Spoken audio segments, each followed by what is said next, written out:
After Brexit, the paradox is the UK will lead Europe. This is not the Britain I know. This is not the Britain I love. The Britain I know is better than the Britain of these debates, of insults, of posters. The Britain I know is better. A Britain that is better as it deals with some of the great challenges of our time. The Britain I know is better than the exaggerations and over-exaggerations that we have seen. The Britain I know is the Britain of Joe Cox.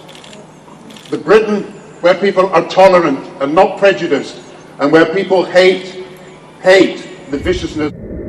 Gordon Brown has intervened in our politics today by writing in The Guardian and making some excellent suggestions about how to deal with Trump and the chaos that he has ensured the world. And Birmingham knows the economic realities. 4.5% of our exports go to China, 1.5% go to Australia, 1.5% go to India, but nearly 50% go to the European Union, and 3 million jobs depend on it. And there is no road to the future of this country. There is no road to full employment in this country that doesn't run through the countries of Europe and the trade we do with them. Ask the car worker if you don't believe the elites and the experts, and he'll tell you that 60% of the cars he produces for export go to the European Union. Ask the pharmaceutical worker in Wolverhampton and across the northwest, what about their exports? And 58% go to the European Union. Ask people in food and drink industries, and it's 60% of their exports go to the European Union. 500,000 jobs over the next 10 years, some of the best high-quality jobs, and these will be jobs for Britain if we stay in Europe. And I say, if you want jobs to remain, vote Remain.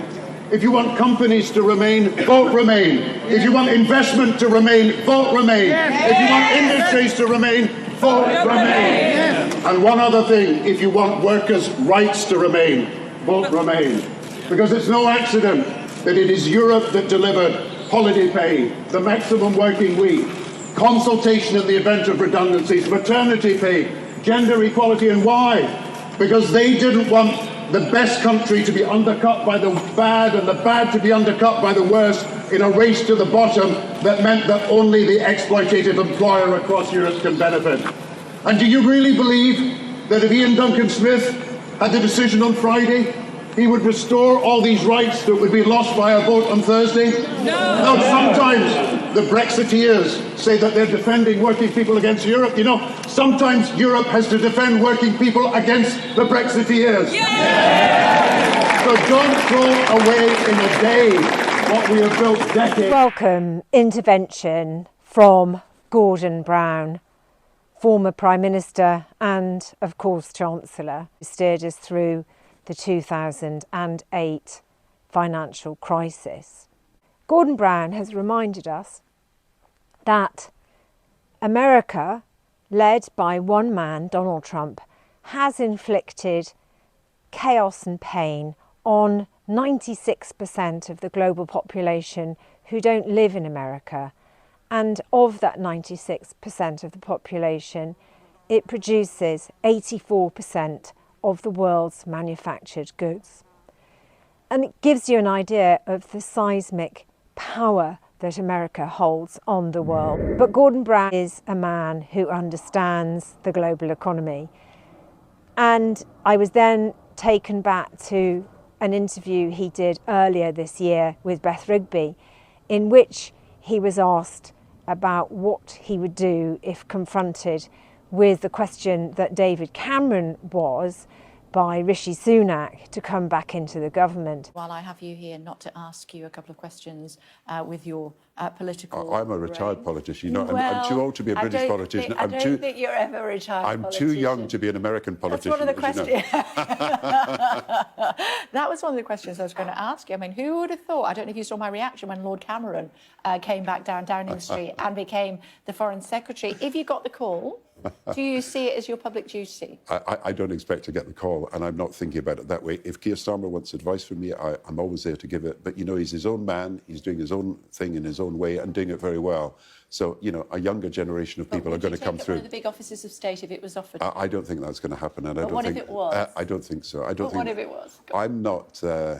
I'm not the future. Other people are the future. Okay, I will do what I can to help in all the things I really care about. But I am really worried about the state of poverty in Britain at the moment, and I really want people to focus on it, because you don't hear any government minister ever talking about poverty or about universal credit and how it needs to be reformed. And it's their duty to do something about it, because in their midst and under their watch, far more children, more than 4 million children in this country are in poverty. And of course, my answer was, please, yes, let's have Gordon Brown back, because Gordon Brown completely understands why, for the British economy, we need to get rid of Brexit. Gordon Brown has always been vehemently against Brexit, and that is the right position. The decision to appease Brexit and deliver Brexit has been cataclysmic for Britain and potentially for the world, but certainly for Europe. Without Brexit, would Donald Trump have got elected? Would we be where we are today? Would Vladimir Putin have invaded Ukraine? All of these questions we can't be sure about, but certainly Brexit has left Britain in the most dreadful position. We are lost at sea with no power, no authority, and we are just at the mercy of global markets.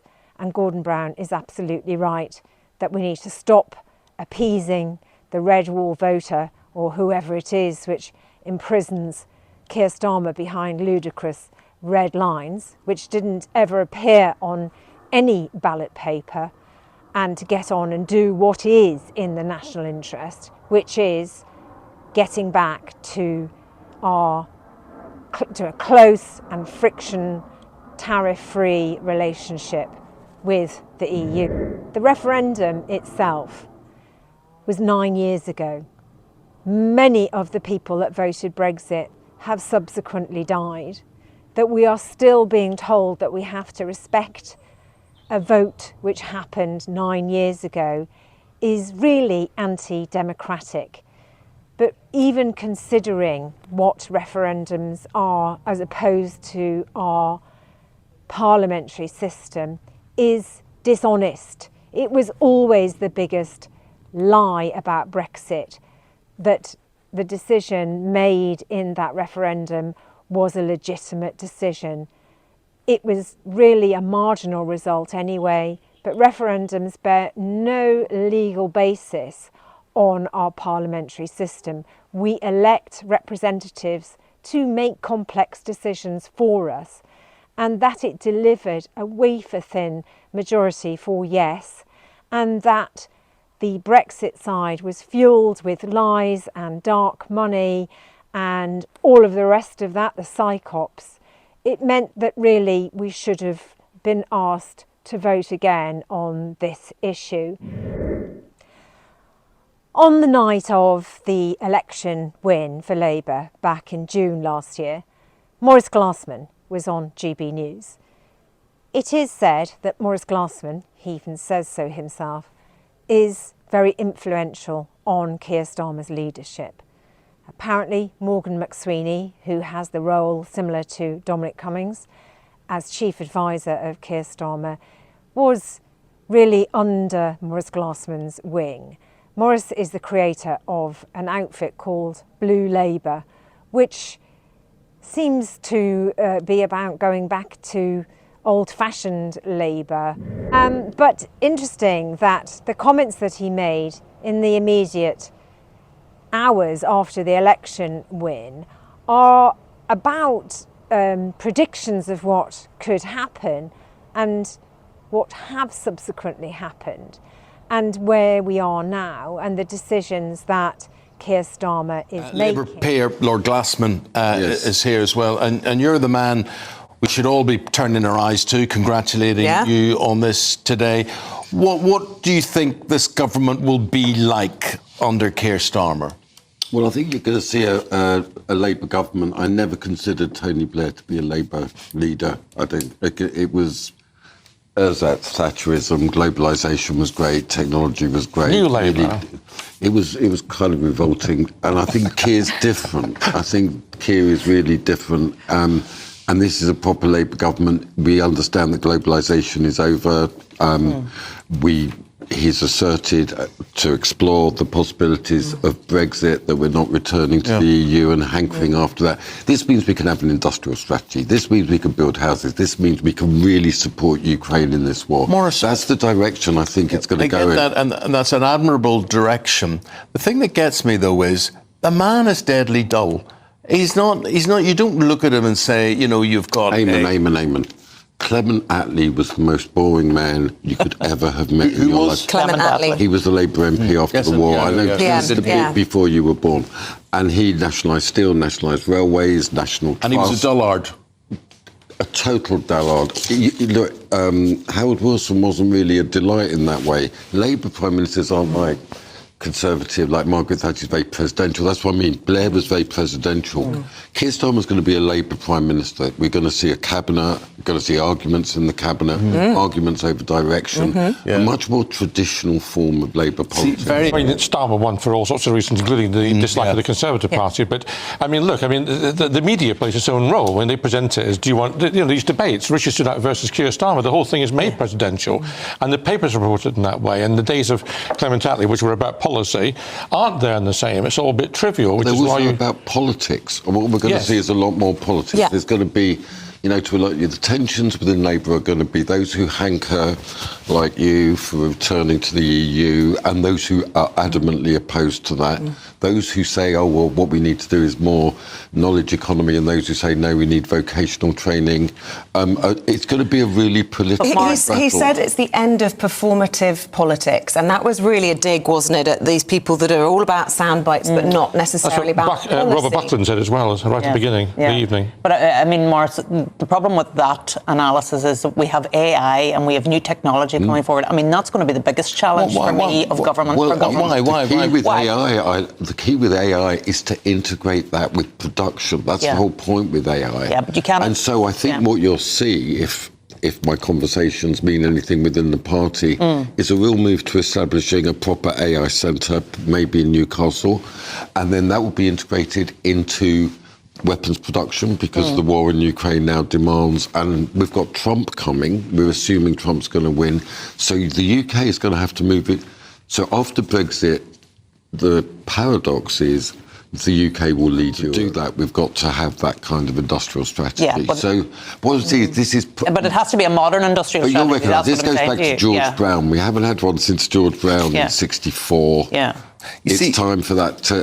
The world has changed. But what you'll see is traditional Labour government. Morris is saying the world has changed and maybe politics has changed. But when you were First Minister in Northern Ireland, I thought you were very commanding. I thought you had a very good presence, but I didn't see you as personality politics or presidential in that way. Would I be right or wrong? Well, I hope not, because it's a party system. Yeah. I mean, you lead a party and you become... And, of course, Northern Ireland is different from the other devolved administrations because we have a mandatory coalition, so you're actually in a coalition with people who are diametrically opposed to what you believe. Well, we understand that in the Labour Party. And we'll understand... Now, we know that the Labour Party is majority for Remain. Their members, their voters, and the parliamentary party itself are Remainers. Maurice Glassman's pro-Brexit, pro-Trump views are not really at home in the Labour Party at all, and only really represent a very small percentage of the Labour Party. But at the moment, Keir Starmer seems to be holding fast to these Brexit red lines, which are completely mythical and unfathomable, unless you're trying to convince the electorate that we are stuck with Brexit and this version of Brexit, which is in fact the Conservatives' version of Brexit, whether we like it or not. Really, what needs to happen to get rid of this madness is either Keir Starmer uses his majority to get us back closer to Europe and to work with our friends and partners to fight against the risk of Vladimir Putin and also to defend our economy against the aggressive monstrosity of Donald Trump. If we continue trying to appease Donald Trump in the hope of getting some trade deal with America and hope that we're going to get some crumbs off that table is a very, very bad idea. And it's absolutely certain that most of the political commentators out there are saying what I'm saying. Business is saying the same thing. And really, these dinosaur Brexit views which are being foisted on us need to end. And the only person that can make that happen is Keir Starmer. And if he continues to be hemmed in this position, then we have to hope that the Labour Party finds some voice to ensure that there is change, because this is urgent now. And we need some sensible leadership, not being led by some Brexit fantasy that we're going to suddenly be able to re-industrialise in Britain and at the behest of Donald Trump, who is a totally unsafe, untrustworthy partner. Our interests are best served by getting back as close to the European Union as possible. Thanks for watching. I hope you enjoyed the video, and don't forget to subscribe and also comment below. Let me know what you think.